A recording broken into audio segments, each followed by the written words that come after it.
जय श्री कृष्ण दोस्तों, राधे राधे। ऋतु भक्ति चैनल में आप सबका स्वागत है। आज श्रीमद् भागवत महापुराण में नारायण कवच का उपदेश का ज्ञान होगा।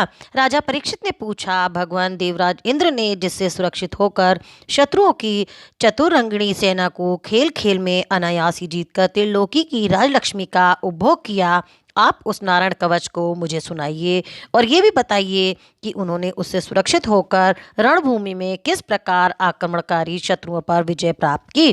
श्री सुखदेव जी ने कहा, परीक्षित, जब देवताओं ने विश्वरूप को पुरोहित बना दिया तब देवराज इंद्र के प्रश्न करने पर विश्वरूप ने उन्हें नारायण कवच का उपदेश किया। तुम एकाग्रचित से उसका श्रवण करो। विश्वरूप ने कहा, देवराज इंद्र, भय का अवसर उपस्थित होने पर नारायण कवच धारण करके अपने शरीर की रक्षा कर लेनी चाहिए। उसकी विधि यही है कि पहले हाथ पैर धोकर आचमन करें, फिर हाथ में कुश की पवित्री धारण करके उत्तर मुंह बैठ जाएं। इसके बाद कवच धारण पर्यंत और कुछ न बोलने का निश्चय करके पवित्रता से ओम नमो भगवते नारायण नमो नमः या ओम नमो भगवते वासुदेवाय नमः, इन मंत्रों के हृदय द्वारा हृदयादि आगमन तथा अनुष्ठादि करंस करें। पहले ओम नमो नारायणा इस अष्टाक्षर मंत्र के ओम आदि 8 अक्षरों का क्रमशः पैरों, घुटनों, जांघों, पेट, हृदय, वक्ष स्थल, मुख और सिर में न्यास करें अथवा पूर्वोक्त होकर मंत्र के मकार से लेकर ओमकार पर्यंत 8 अक्षरों का सिर से आरंभ करके उन्हीं 8 अंगों में विपरीत क्रम से न्यास करें। तदंतर ओम नमो भगवते वासुदेवाय इस 12 अक्षर मंत्र के ओम आदि 12 अक्षरों का दाई तर्जनी से बाई तर्जनी तक दोनों हाथ की 8 उंगलियों और दोनों अंगूठों की 2-2 गांठों से न्यास करें।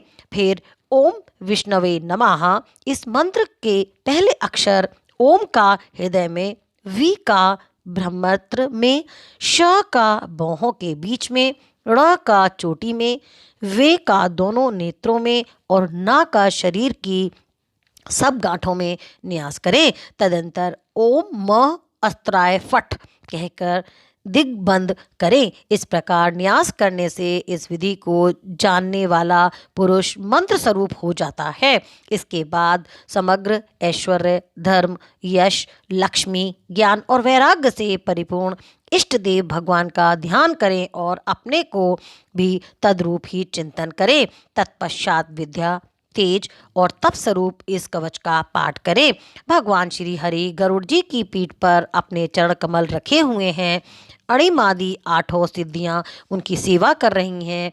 8 हाथों में शंख, चक्र, ढाल, तलवार, गदा, बाण, धनुष और पाश धारण किए हुए हैं। वे ही ओंकार स्वरूप प्रभु सब प्रकार से सब ओर से मेरी रक्षा करें।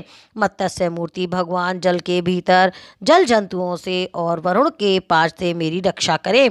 माया से ब्रह्मचारी का रूप धारण करने वाले वामन भगवान स्थल पर और विष्णु श्री त्रिविक्रम भगवान आकाश में मेरी रक्षा करें।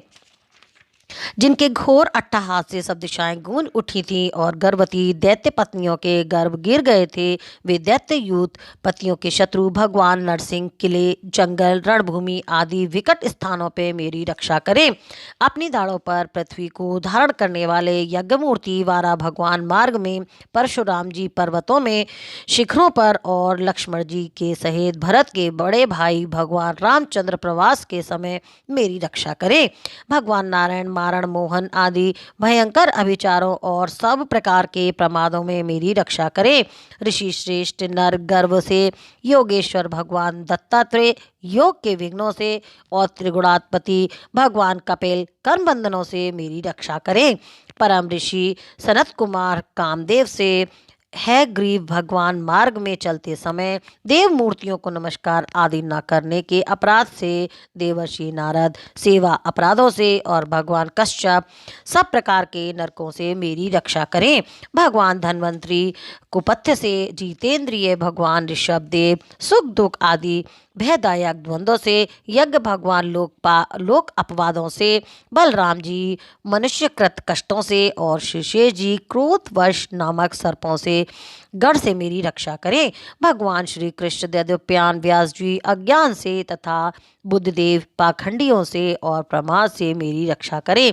धर्म रक्षा के लिए महान अवतार धारण करने वाले भगवान कल की पाप बहुल कली काल के दोषों से मेरी रक्षा करें। प्रातःकाल भगवान केशव अपनी गदा लेकर कुछ दिन चढ़ आने पर भगवान गोविंद अपनी बांसुरी लेकर, दोपहर के पहले भगवान नारायण अपनी तीक्ष्ण शक्ति लेकर और दोपहर को भगवान विष्णु चक्र सुदर्शन लेकर मेरी रक्षा करें। तीसरे पहर में भगवान मधुसूदन अपना प्रचंड धनुष लेकर मेरी रक्षा करें। सायंकाल में ब्रह्मा आदि त्रिमूर्तिधारी माधव, सूर्यास्त के बाद ऋषिकेश, अर्धरात्रि के पूर्व तथा अर्धरात्रि के समय अकेले भगवान पद्मनाभ मेरी रक्षा करें। रात्रि के पिछले पहर में श्री वत्सलांछन श्री हरि, उषा काल में खड्गधारी भगवान जनार्दन, सूर्य उदय से पूर्व श्री दामोदर और संपूर्ण संध्याओं में काल मूर्ति भगवान विश्वेश्वर मेरी रक्षा करें। सुदर्शन, आपका आकार चक्र की तरह है, आपके किनारे का भाग प्रलयकालीन अग्नि के समान अत्यंत तीव्र है। आप भगवान की प्रेरणा से सब ओर घूमते रहते हैं। जैसे आग वायु की सहायता से सूखे घास फूस को जला डालती है, वैसे ही आप हमारी शत्रु सेना को शीघ्र से शीघ्र जला दीजिए। कौमुदादि गदा, आपसे छूटने वाली चिंगारियों का स्पर्श वज्र के समान असह है। आप भगवान अजित की प्रिया हैं और मैं उनका सेवक हूँ, इसीलिए आप कृष्मांड, विनायक, यक्ष, राक्षस, भूत और प्रेत आदि ग्रहों की अभी कुचल डालिए तथा मेरे शत्रुओं को चूर चूर कर दीजिए। शंखश्रेष्ठ, आप भगवान श्री कृष्ण के फूंकने से भयंकर शब्द करके मेरे शत्रुओं का दिल दहला दीजिए एवं यातुधान, प्रमथ, प्रेत, मातृका, पिशाच तथा ब्रह्म राक्षस आदि भयाने प्राणियों को यहाँ से झटपट भगा दीजिए। भगवान की प्यारी तलवार, आपकी धार बहुत तीक्ष्ण है। आप भगवान की प्रेरणा से मेरे शत्रु को छिन्न भिन्न कर दीजिए। भगवान की प्यारी ढाल, आपसे सैकड़ों चंद्राकार मंडल हैं। आप पाप दृष्टि पापात्मा शत्रुओं की आंखें बंद कर दीजिए और उन्हें सदा के लिए अंधा बना दीजिए। सूर्य आदि ग्रह, धूमकेतु आदि केतु, दुष्ट मनुष्य, सर्पादि, रेंगने वाले जंतु, दाड़ों वाले हिंसक, पशु, भूत, प्रेत आदि तथा पापी प्राणियों से हमें जो जो भय हो और जो जो हमारे मंगल के विरोधी हों, वे सभी भगवान के नाम, रूप और आयुधों का कीर्तन करने से तत्काल नष्ट हो जाएं। ब्रह्मत, रत्नधर आदि सामवेदीय स्रोतों से जिनकी स्तुति की जाती है, वे वेद मूर्ति भगवान गरुड़ और वृक्ष सेन जी अपने नाम उच्चारण के प्रभाव से हमें सब प्रकार की विपत्तियों से बचाएं। श्री हरि के नाम, रूप, वाहन, आयुध और श्रेष्ठ पार्षद हमारी बुद्धि, इंद्रिय, मन और प्राणों को सब प्रकार की आपत्तियों से बचाएं। जितना भी कार्य अथवा कारण रूप जगत है, वे वास्तव में भगवान ही हैं। इस सत्य के प्रभाव से हमारे सारे उपद्रव नष्ट हो जाएं। जो लोग ब्रह्म और आत्मा की एकता का अनुभव कर चुके हैं, उनकी दृष्टि में भगवान का स्वरूप समस्त विकल्पों भेदों से रहित है। फिर भी वे अपनी माया शक्ति के द्वारा भूषण, आयुध और रूप नामक शक्तियों को धारण करते हैं। यह बात निश्चित रूप से सत्य है। इस कारण सर्वज्ञ, सर्वव्यापक भगवान श्री हरि सदा सर्वत्र सब स्वरूपों की से हमारी रक्षा करें। जो अपने भयंकर अट्टहास से सब लोगों के भय को भगा देते हैं और अपने तेज से सबका तेज ग्रस्त लेते हैं, वे भगवान नरसिंह दिशा विदिशा में नीचे ऊपर बाहर भीतर सब और हमारी रक्षा करें। देवराज इंद्र, मैंने तुम्हें ये नारायण कवच सुना दिया है। इस कवच से तुम अपने को सुरक्षित कर लो, बस फिर तुम अनायास ही सब दैत्य युद्धपतियों को जीत लोगे। इस नारायण कवच को धारण करने वाला पुरुष जिसको भी अपने नेत्रों से देख लेता है अथवा पैर से छू देता है, वे तत्काल समस्त भयों से मुक्त हो जाते हैं। जो इस वैष्णवी विद्या को धारण कर लेता है, उसे राजा, डाकू, प्रेत, पिशाच आदि और बाद आदि हिंसक जीवों से कभी किसी प्रकार का भय नहीं होता। देवराज, प्राचीन काल की बात है कि एक कौशिका गोत्री ब्राह्मण ने इस विद्या को धारण करके योग धारणा से अपना शरीर मरुभूमि से त्याग दिया था। जहाँ उस ब्राह्मण का शरीर पड़ा था उसके ऊपर से एक दिन गंधर्वराज चित्ररथ अपनी स्त्रियों के साथ विमान पर बैठकर निकले।